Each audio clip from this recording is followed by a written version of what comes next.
Támadások óriási terhet rónak az orosz gazdaságra. Hogyan lehetne csökkenteni azokat? Putyin elnöknek most erre kell megoldást találnia. Az orosz arzenál mintegy 6000 stratégiai atomtöltetet foglal magába.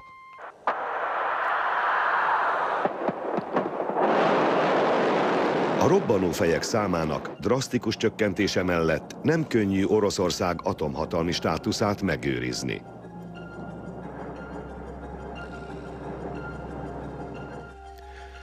De a 2001. szeptemberi terrortámadások gyökeresen megváltoztatták a biztonságról alkotott képet. Putyin elnök megérezte, hogy itt a nagy alkalom Amerika és Oroszország kapcsolatának felelevenítésére. Ezért bezárkózott az elnöki villába, hogy mindent alaposan átgondoljon. Amerika ezidáig hiába próbálta győzködni Oroszországot, hogy csatlakozzon a terrorellenes hadjárathoz.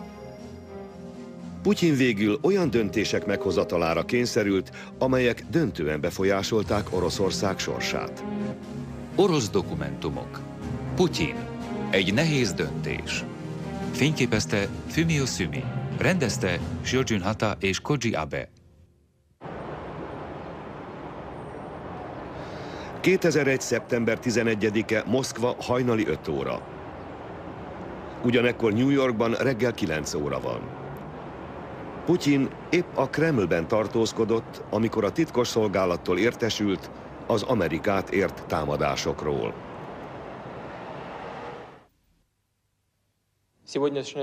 Ami ma Amerikában történt, az túllépi a nemzeti határokat. Ez az emberiség elleni kihívás volt. A civilizált emberiség elleni támadás.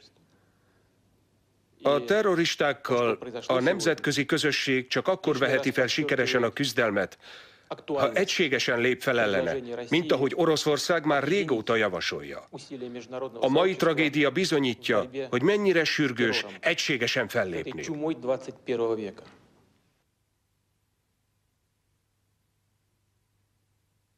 Putyin elnök előző nap felhívta Bush elnököt, hogy figyelmeztesse egy esetleges muszlim szélsőségesek által végrehajtott terrorista támadásra, és amint hírét vette a támadásoknak, ismét felhívta az amerikai elnököt. Bush elnök akkor épp az elnöki különgépen tartózkodott. Az első külföldi vezető, aki jelentkezett, az orosz elnök Putyin volt. Azt mondta nekem, számíthat a segítségünkre, de meg kell értenie, hogy nem helyezhetjük készültségbe a csapatainkat, csak mert Amerika érdeke ezt kívánja. Aznap éjjel Putyin elnök rendkívüli értekezletet hívott össze a Kremlben, amelyen a katonai és a polgári biztonsági szolgálat vezetői vettek részt. Az ülésen ott volt Oroszország belügyminisztere, a külügyi bizottság elnöke, az FSB, a Szövetségi Biztonsági Szolgálat igazgatója, a külügyminiszter és a hadsereg főparancsnoka. Vajon milyen hatása lesz Amerika politikájának Oroszországra? És Oroszország hogyan reagáljon ezekre a lépésekre? Részletekbe menő értekezletet tartottak. Nekünk már tudomásunkra jutott, hogy a terroristák akciókra készülnek amerikai polgárok ellen, akár az Egyesült Államok területén is. Minden rendelkezésünkre álló információt el is juttattam az amerikai nagykövetnek. De ez nem jelenti azt, hogy ezek alapján megelőzhették volna a történteket. De hogy hogyan használták fel az információt, azt nem tudom. Putyin azt fontolgatta, hogyan tudná előnyére fordítani ezt a példátlan katasztrófa szülte helyzetet. Valahogy változtatni kellett Amerika és Oroszország lassan enyhülő, de még mindig hidegháborús kapcsolatán.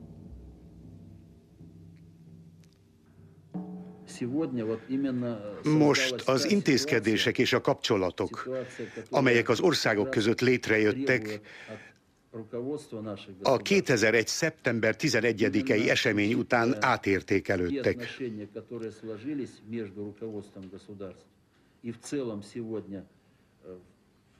Ami a világ elrendeződését illeti, egy teljesen új nézőpontra lesz szükség.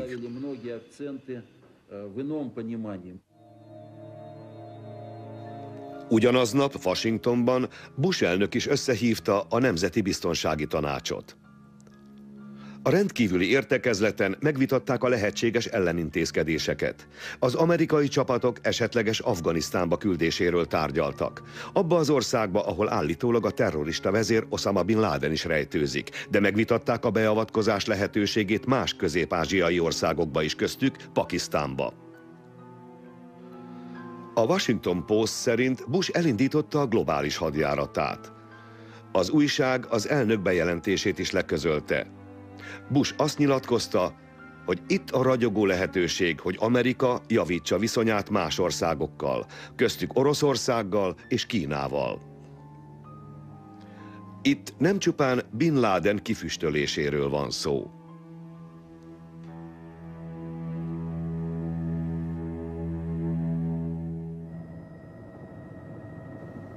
Afganisztán Közép-Ázsiában található.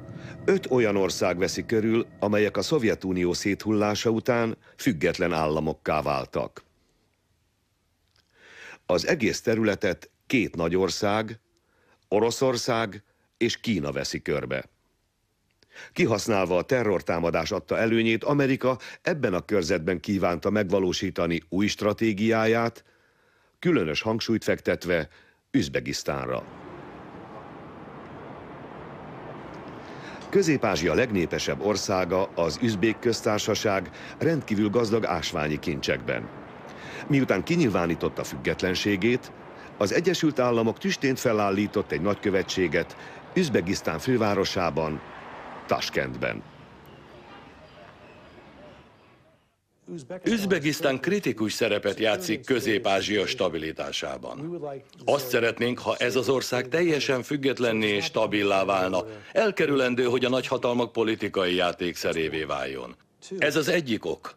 A másik pedig, hogy ez a terület gazdag ásványi kincsekben. Azt szeretnénk, ha ki tudná használni ezt a lehetőségét, hogy az olaj- és földgáziparával betörhessen a közép-ázsiai és a világpiacra. Közép-Ázsia szénhidrogénekben a világ leggazdagabb területe. A piros a kőolaj, a kék a földgáz lelőhelyeket jelzi. Ez a hatalmas erőforrás mennyiség egykor a Szovjetunió kezében volt. Annak összeomlása viszont utat nyitott Amerikának, hogy betörjön a területre. A közép-ázsiai ásványkincsekért folytatott harc azóta zajlik, hogy felfedezték azokat. A Szovjetunió összeomlásával Oroszország közép-ázsiai befolyása rohamosan csökkent, amit a lassan fejlődő gazdasága nem tudott ellensúlyozni. 1999. december 31-én Jelcin elnök váratlanul lemondott és átadta a hatalmat Putyinnak.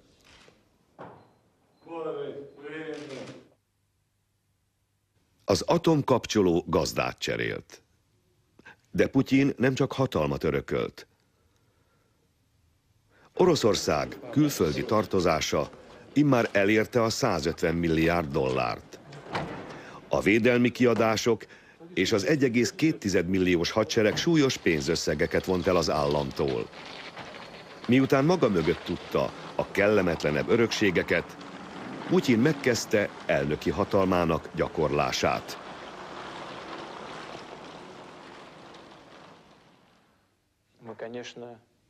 Oroszország atomhatalom, hatalmas hadsereggel és jelentős nukleáris erővel. De erre mégsem lehetünk büszkék, mert Oroszország gazdasági szempontból csupán a 15. a világon. Ráadásul a tényleges fejlődés terén Oroszország a ranglista közepén áll. Problémás örökséget kaptunk. Ehhez az volt a legfontosabb, hogy talpra állítsák a gazdaságot. A legkézenfekvőbb megoldás az energiahordozók exportálása volt. Dél-Oroszország, Szibéria és Közép-Ázsia olaj- és földgázkincsének exportálása jelentős profitot hozhat az orosz államnak külföldi valutában, főként ha ehhez az olajvezetékeit használják. Putyin így akart külföldi tőkéhez jutni.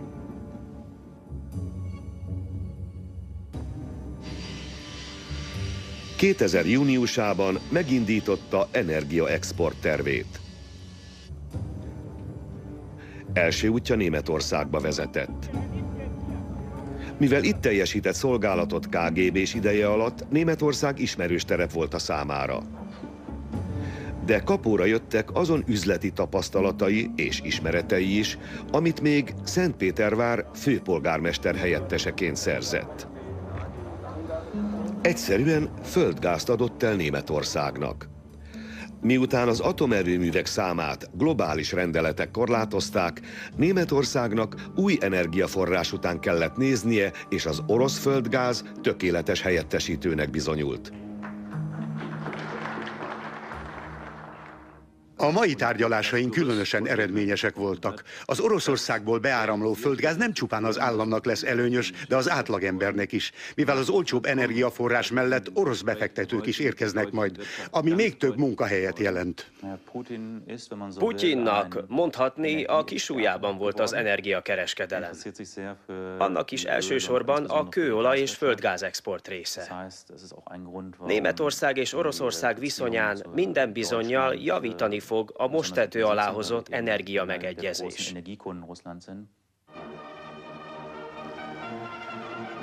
Putyin következő útja Franciaországba vezetett, ahol Chirac elnöktől kért segítséget.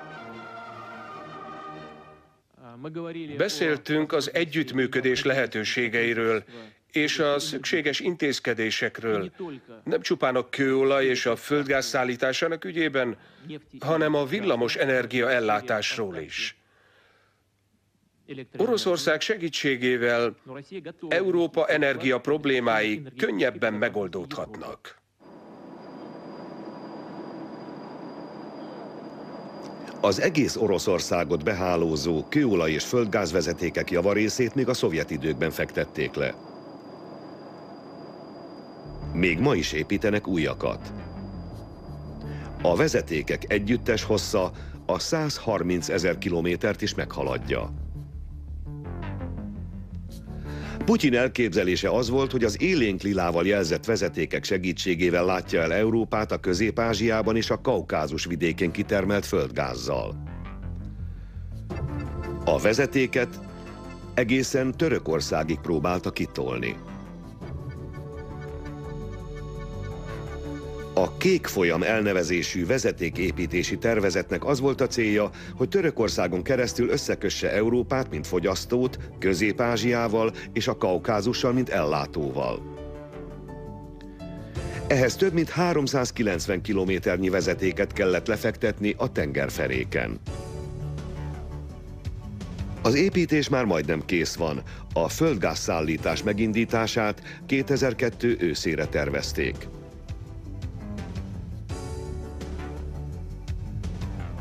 Ám a Kék folyam mellett megjelent az amerikai Kaspi Trans nevű vezeték is.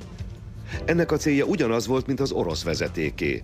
Ellátni Törökországon keresztül Európát földgázzal, de ez a vezeték Oroszországot kikerülve a Kaszpi-tengeren haladt keresztül. De vajon ki nyeri meg a közép-ázsiai erőforrások exportjáért indított versenyt? Oroszország vagy az Egyesült Államok? Isztambul Európa és Ázsia találkozási pontja. 1999. novemberében itt tartották az Európai Biztonsági és Együttműködési Szervezetek találkozóját. Bill Clinton amerikai elnöknek sikerült megállapodnia Törökország és a közép-ázsiai országok vezetőivel a Kaspi Trans projektről. Most sikerült első ízben energiahordozókat szerezni Közép-Ázsiából úgy, hogy Oroszország nem szólhatott bele.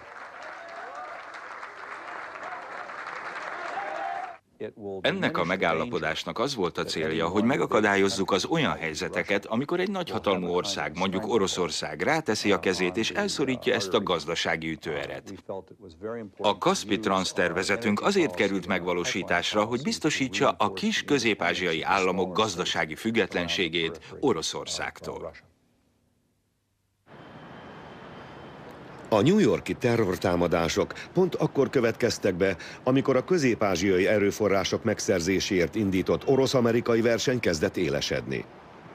A nagy kérdés az volt, hogy az exportáló közép-ázsiai országok vajon melyik ország antiterrorista műveleteit fogják támogatni. 4 nappal a támadások után Nazarbayev, Kazahsztán elnöke részvétlátogatásra érkezett az amerikai nagykövetségre. Váratlan bejelentésével, miszerint Amerikát támogatja, szinte sokkolta Oroszországot. Levelet küldtem az Egyesült Államok elnökének, Bushnak, melyben kijelentettem, hogy a nemzetközi antiterrorista hadjárat során Kazahsztán az USA-t fogja támogatni. Oroszország katonai vezetői voltak azok, akiket a közép-ázsiai országok Amerika barátsága a legérzékenyebben érintett. Elképesztő, hogy NATO és amerikai csapatok hadműveleteket hajtsanak végre Közép-Ázsiában. Ez egyszerűen elfogadhatatlan. Nem tudom máshogyan mondani.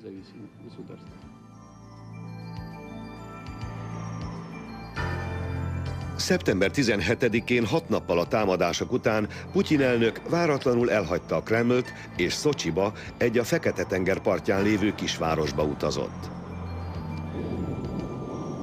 Bezárkózott az elnöki villába, és azt fontolgatta, hogy milyen ellenintézkedéseket indítson. 7 teljes napig volt ott. Végül olyan döntést hozott, ami drasztikus változást jelentett Oroszország sorsában. Először is telefonon felkereste azon közép-ázsiai országok vezetőit, akik szerinte elhamarkodott döntést hoztak, és arra kérte őket, hogy fontolják meg még egyszer döntésüket. Természetesen azok az országok független, önálló nemzetek. De nem szabad elfelejteni, hogy mind közös anyától, a Szovjetuniótól születtünk. A gazdasági kötelék nagyon erős köztünk. Ebben az értelemben Oroszországnak még mindig van befolyása fölöttük, de a politikai döntéseket a tagállamok önállóan hozzák meg. A többi közép-ázsiai ország eltévejedését megakadályozandó, Putyin a helyszínre küldte a biztonsági tanács titkárát, Rusajlót. Csatlakozott hozzá Rakhmonov, a Tadzsikisztáni köztársaság elnöke is. Közösen megszemlélték az afgán-tadzsik határt, ahol a levegőben már érezhető volt a feszültség. Az orosz hadsereg 201. hadosztálya tartotta ellenőrzése alatt a területet. Azzal a céllal vezényelték Tadzsikisztánba, hogy elhárítson egy esetleges ellentámadást az afgán hadsereg a tálibok részéről. Rusajló emlékeztette a tadzsik elnököt, hogy a terület biztonsága nem garantálható az orosz hadsereg segítsége nélkül.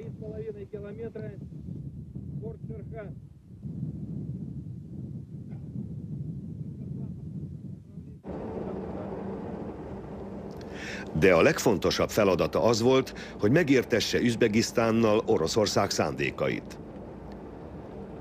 A környező országoktól eltérően ugyanis Üzbegisztán határozottan az amerikai megoldást favorizálta. Karimov üzbég elnökkel folytatott megbeszélései során Rusajló többször is megkérte tárgyalópartnerét, hogy fontolja meg még egyszer döntését. Ami az Afganisztán elleni tényleges hadműveleteket illeti, azokról egyelőre még nem tárgyaltunk az amerikai féllel.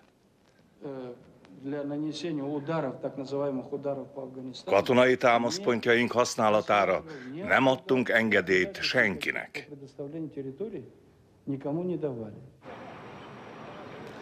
Hogy meggyőzze Karimovot, Rusajló emlékeztette az üzbég elnököt a korábbi közös terrorellenes harcukra. Üzbegisztánt ugyanis számtalan alkalommal fenyegették meg iszlám szélsőségesek, akik politikai hatalmat akartak maguknak. A fővárosban, Taskentben még ma is komoly biztonsági intézkedések vannak érvényben. A szeptember 11-i támadások után Amerika váratlanul az Afganisztánban megindított terror elleni hadjáratról kezdett beszélni. De Közép-Ázsiában a terrorellenes harc már évtizedek óta folyik. Az afgán terroristák mindig is minket fenyegettek. 1999. február. Taskentet sorozatos bombamerényletek érték, bankok és kormányépületek repültek a levegőbe, 16 ember halálát okozva ezzel.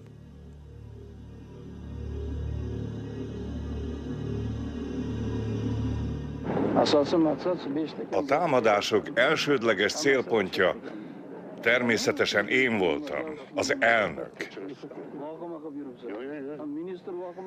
Kérek mindenkit, hogy ne essen pánikba. Csak higgadtan tudjuk kezelni a problémát. Mint azt bizonyára önök is hallották, 4 vagy 5 robbantást hajtottak végre egy időben a városban.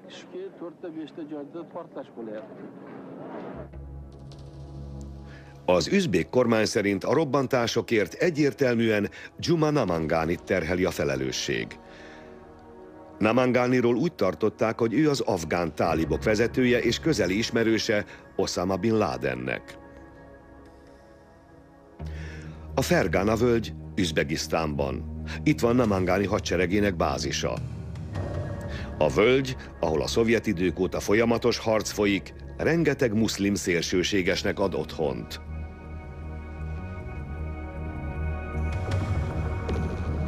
Namangáni belőlük toborozza hadseregének katonáit. A helyi bázisain katonai és terrorista kiképzésben részesülnek, és Namangáni innen szervezi a saját hadseregét is. A hadsereg létszámát mintegy 3000 főre becsülik.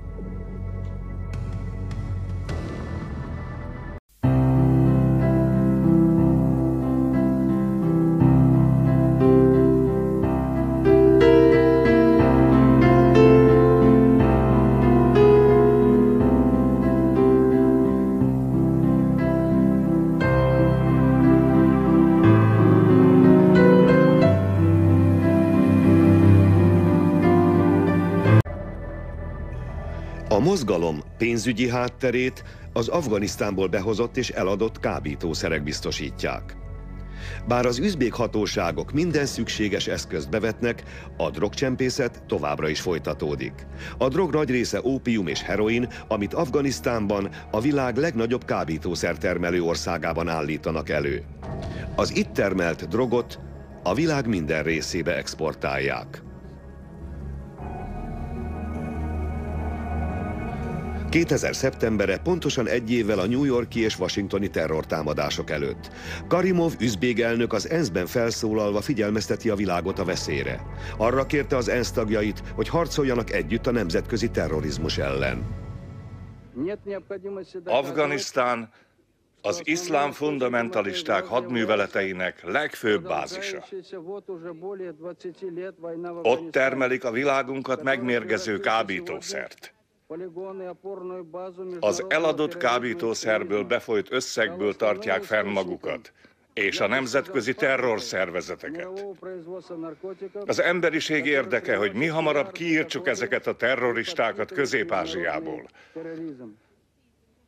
Mindent meg kell tennünk, ami hatalmunkban áll, méghozzá amint lehet. Segíteni kell az afgán népnek a függetlenség és a béke kivívásában.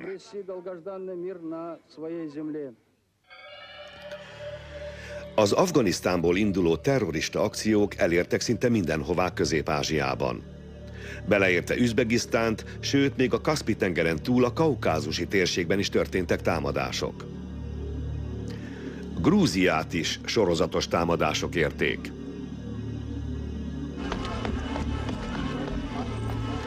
Több bombát a grúz fővárosban, Tbilisiben robbantottak fel a terroristák. Azzal a nyilvánvaló szándékkal, hogy végezzenek Sevardnadze elnökkel. Az elnököt kétszer is érte közvetlen támadás.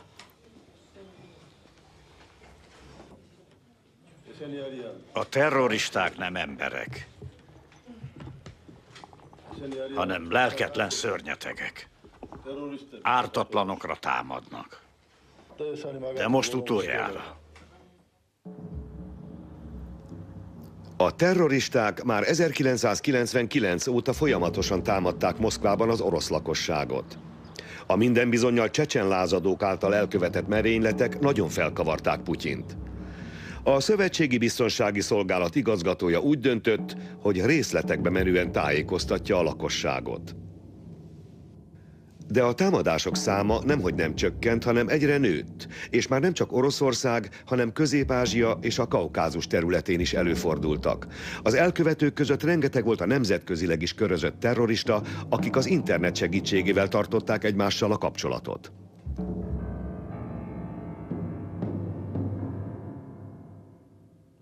A Csecsenföldön működő iszlám terroristák és a nemzetközi terrorszervezetek kapcsolatban állnak egymással.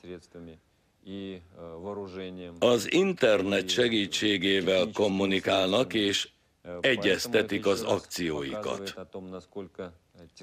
A világhálón keresztül gyűjtenek anyagi támogatást és fegyvereket a csecsen fegyvereseknek.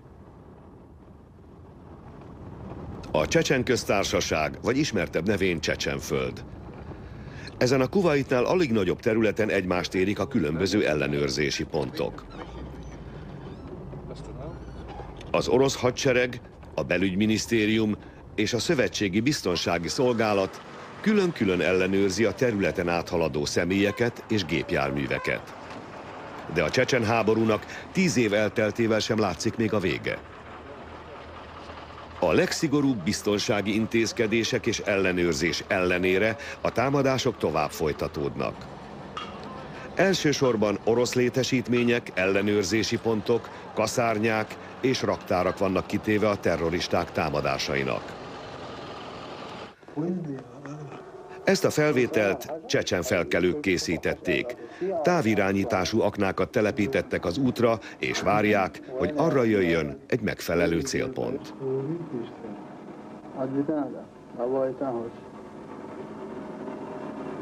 Ez jó lesz? Robban csak? Ez jó lesz. Ezt robbantsd fel. Jó, megvárom, amíg a megfelelő helyre érnek.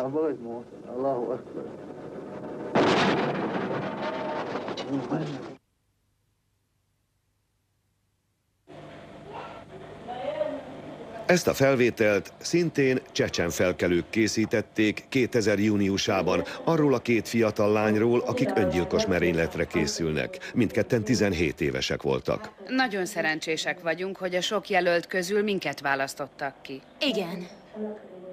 A halálunk után találkozunk a barátainkkal a paradicsomban. És megismerjük azokat a hős muszlim katonákat, akik életüket áldozták a szent cél érdekében.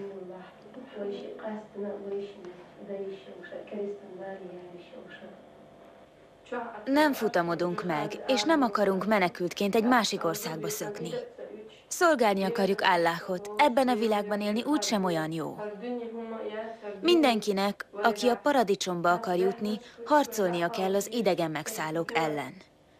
Ezért a szent célért örömmel áldozzuk életünket. Mindjárt beteljesítjük a sorsunkat. A halálba induló két lány közt láthatjuk az akkumulátort, ami detonátorként fog szolgálni a robbanáshoz. A robbanóanyaggal megrakott teherautó elindul valamelyik orosz ellenőrzési pont felé.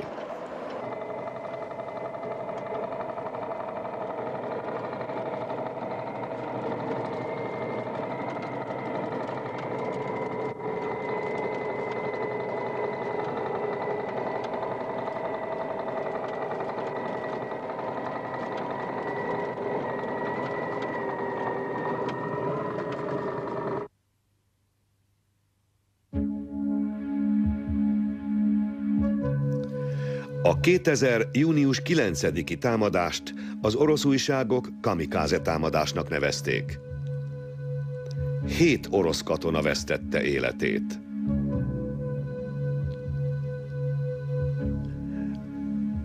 És az újság szerint a támadás olyan jellegű volt, mint amilyenekre az Osama Bin Laden vezette kiképzőközpontokban tanítják az embereket.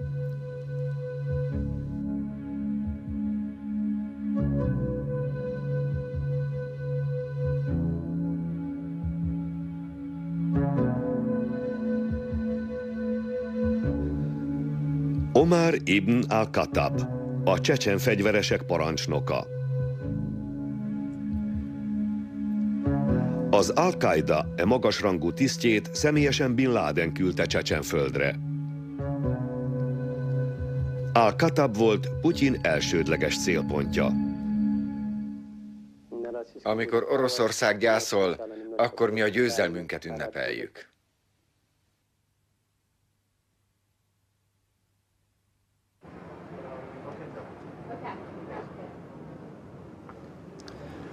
Szeptember 19-e. 8 nappal a New York-i támadások után Szergej Ivanov orosz védelmi miniszter Washingtonba látogat. Azt mondják, hogy átadott minden információt amerikai kollégájának, Colin Powellnek, amivel Oroszország rendelkezett a nemzetközi terroristákról. Oroszország és az Egyesült Államok megosztotta egymással a rendelkezésére álló információkat. Mindkét fél tisztában van azzal, hogy a hadjárat hosszú és nehéz lesz, ezért nem engedhető meg a titkolózás. A 2001. szeptember 11-i támadások után Oroszország arra kérte nyugati szövetségesét, hogy legyen elnézőbb vele a csecsen konfliktussal kapcsolatban. Egészen idáig Amerika kemény kritikával illette az oroszokat a csecsen háború kapcsán, mivel az túl sok civil áldozatot követelt. De Oroszország meggyőzte az Egyesült Államokat, hogy lássa be, egy cipőben járnak. Az, ami Csecsenföldön folyik, az majdnem olyan, mint az, ami New Yorkban történt, mondták az oroszok. És miután felajánlották segítségüket a terror elleni harchoz, bebizonyították országuk eltökéltségét is. Szeptember 11-e után Putyin nagyon ügyesen és nagyon eredményesen kihasználta az adott helyzetet. Azt mondta Bush elnöknek, hogy mindkettőnknek meggyűlt a baja az iszlám szélsőségesekkel, a fundamentalistákkal és a terroristákkal. A maguk bajforrása Osama Bin Laden, a miénk Csecsenföld, és a kettő kapcsolatban van egymással. Együtt kell szembeszállnunk velük, csak más helyszínen. Maguk Afganisztánban, mi pedig Csecsenföldön.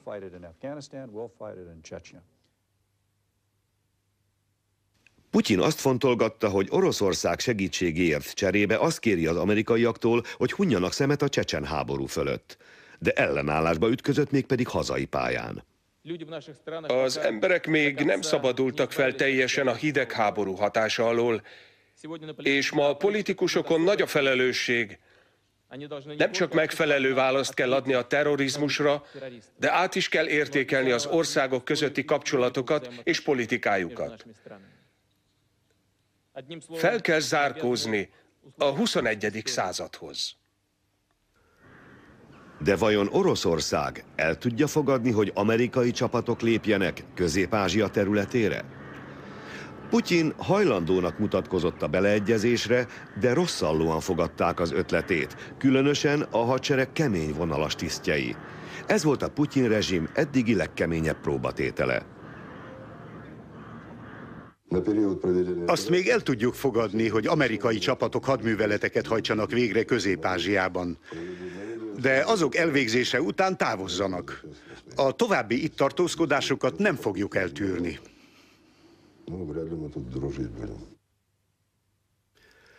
9 nappal az amerikai terrortámadások után Putyinnak még mindig nem sikerült meggyőznie otthoni ellenlábasait. Eközben Bush elnök beszédet tartott a kongresszusban, és felszólította a világot, hogy csatlakozzanak Amerika terrorellenes harcához. Minden földrész, minden nemzetének döntenie kell. Vagy velünk vannak, vagy a terroristákkal.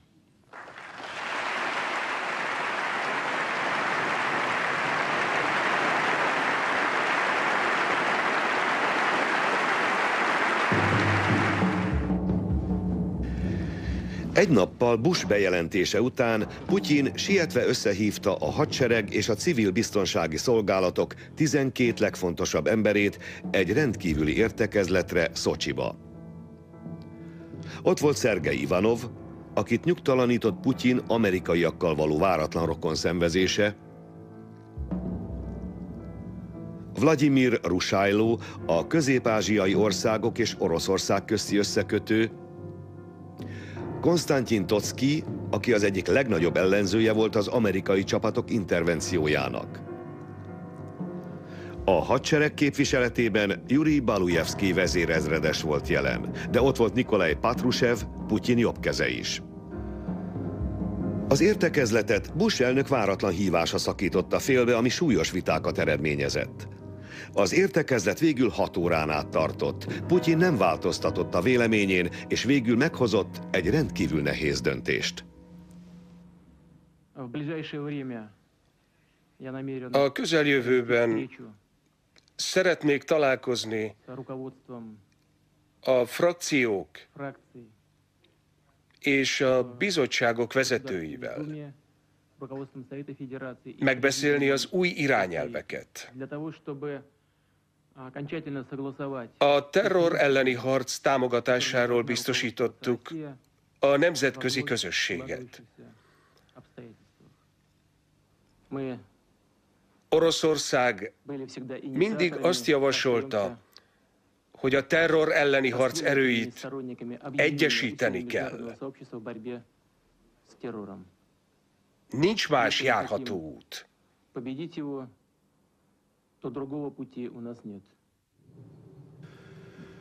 Putyin úgy döntött, hogy mindenben támogatja Amerika terror elleni háborúját, beleértve az amerikai csapatok közép-ázsiai beavatkozását is. Emögött a merész döntés mögött persze az állt, hogy egyrészt elfogadhassa a világgal a csecsenföldi háborút, másrészt, hogy bebizonyítsa, Oroszország is túllépett már a hidegháborús időszakon. Putyin levonta a logikus következtetést. Ez csak akkor sikerülhet, ha Oroszország csatlakozik a nyugat politikai és gazdasági rendszeréhez. Belép a NATO-ba, valamint a G7-ek közé, és ezzel Oroszország és a világ többi része végre egyesülhet. 2 nappal azután, hogy Putyin támogatásáról biztosította Amerikát, Bush elnök és Amerika hozzáállása a csecsen konfliktushoz gyökeresen megváltozott.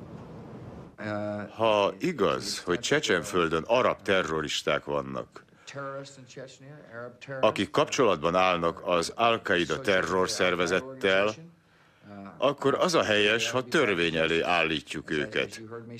Mint azt már tudják, Amerika a terrorellenes háborút elsősorban az Al-Qaida ellen vívja, és úgy tudjuk, hogy rejtőzködnek Al-Qaida tagok Csecsenföldön.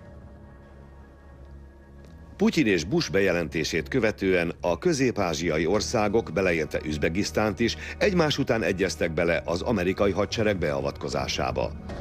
Katonai műveleteket amerikai csapatok most hajtottak végre először közép-ázsiai területen.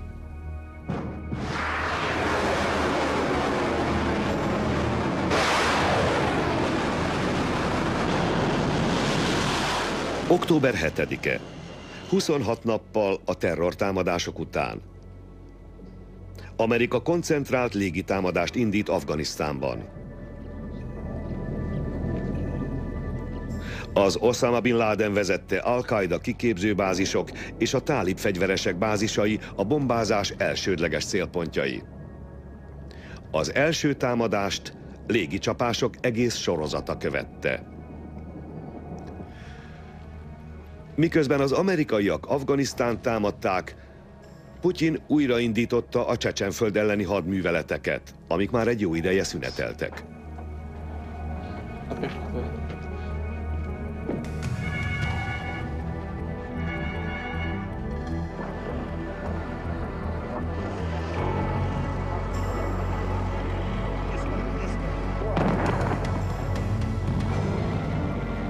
...2001. decemberében az orosz csapatok újabb nagyszabású tisztogató hadműveletekbe kezdtek a Csecsenföldön harcoló gerillák ellen. Egy hónappal később az orosz kormány büszkén újságolta, hogy több mint 100 ellenséggel végeztek.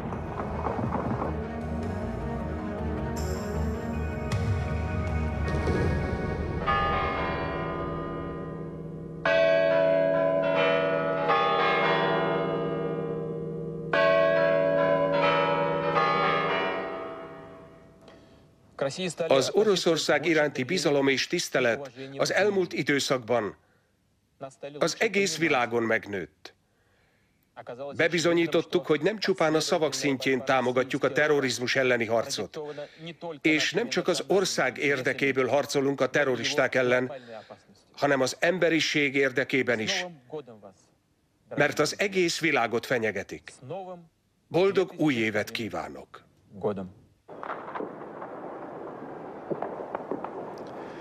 Az orosz emberek abban a reményben ünnepelték az új évet, hogy országuk mostantól erősebb és gazdagabb lesz.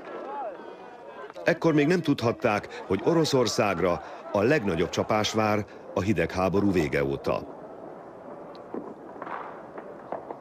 Az amerikai bombázások Afganisztánban nagy hatást gyakoroltak a csecsenföldi konfliktusra is. Az Afganisztánból Csecsenföldre menekülő fegyveresek és a további terrortámadások esetleges bekövetkezése rémülettel töltötte el az embereket. Az egyre növekvő feszültség közepette 2002. áprilisában sokkoló hír érkezett Csecsenföldről.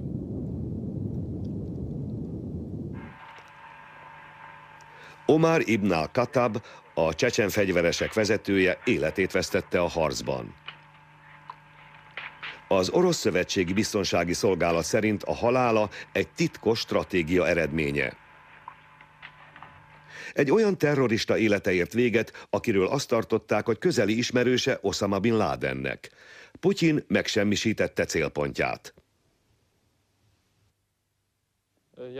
Jelenleg még folyik Omar ibn Khattab halálhírének a megerősítése. Meg kell várni a bizonyítékokat, hogy biztosak legyünk benne. Szeretnénk hinni, hogy a hír igaz. Az övéhez hasonlók mind ugyanígy végzik majd.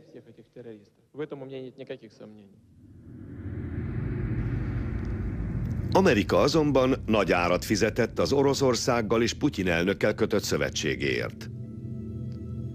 Az afganisztáni hadműveletek megindulása után Bush elnök Oroszországgal szembeni hozzáállása egyre negatívabb lett. Amerika egyértelműen világuralomra készült törni. Első lépésként visszaléptek az úgynevezett Patriot rakétákat korlátozó szerződéstől. Jó reggelt!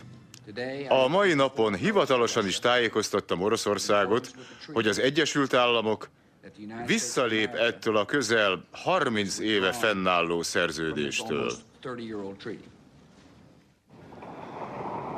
Ezt az Egyesült Államok és a Szovjetunió közötti szerződést még 1972-ben kötötte egymással Nixon elnök és Brezsnyev főtitkár.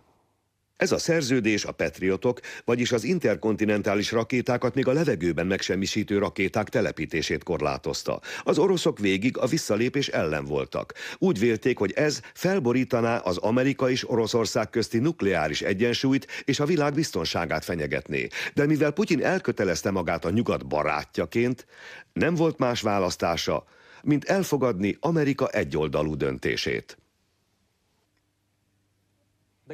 A Patriot rakétákat korlátozó egyezmény lehetőséget ad a szerződő feleknek a visszalépésre.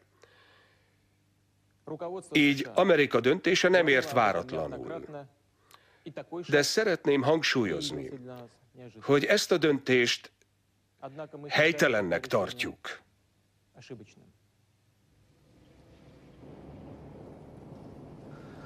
Az amerikaiak hamarosan újabb követeléssel álltak elő. Azt akarták, hogy tárgyaljanak a stratégiai atomfegyverek számának további csökkentéséről. A rakéták számát csökkenteni akarták, de magukat, a robbanófejeket el akarták raktározni. Az oroszok ezt is ellenezték, mert úgy vélték, hogy a robbanófejek elraktározása nem jelent valódi csökkentést, ezért inkább azok megsemmisítése mellett döntöttek.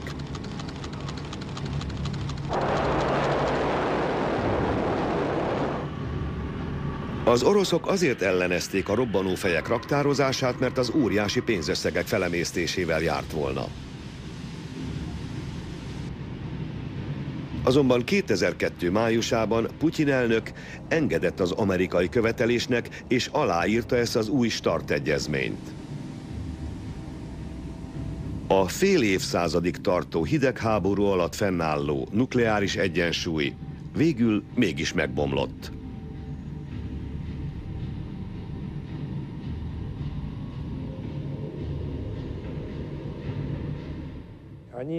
Ha figyelembe vesszük, hogy az Egyesült Államok politikai, gazdasági és katonai befolyása mekkora, akkor teljesen érthető, hogy manapság mindent megtehet, amit csak akar.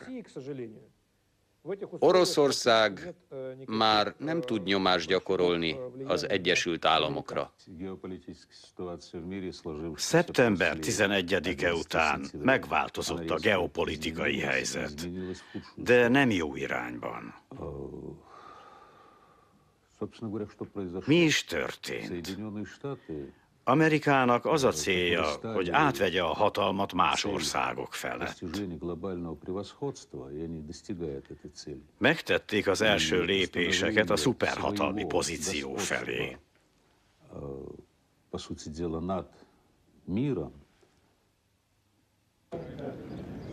2002. májusa. Putyin részt vesz a NATO csúcson, egy olyan szervezet találkozóján, amit sokáig ellenségnek tekintett. A NATO szövetségesek örömmel fogadták és beleegyeztek, hogy létrehoznak egy NATO-orosz tanácsot. Engedmények hosszú sora után Putyin végre megszerezte a nyugat bizalmát. Oroszország semmit sem nyert azzal, hogy a világ ellen volt. De ma visszatért a civilizált nemzetek sorába. És nem kér különleges bánásmódot. Csak azt, hogy kezeljék egyenlően a többi taggal. Oroszország megígéri, hogy a szabályok szerint fog eljárni, és méltó lesz a belé fektetett bizalomra.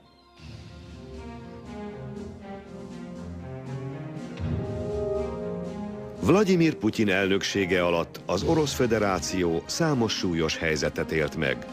De vajon milyen helyzetek megoldása vár majd ezután Putyin elnökre? És vajon hány nehéz döntést kell még meghoznia?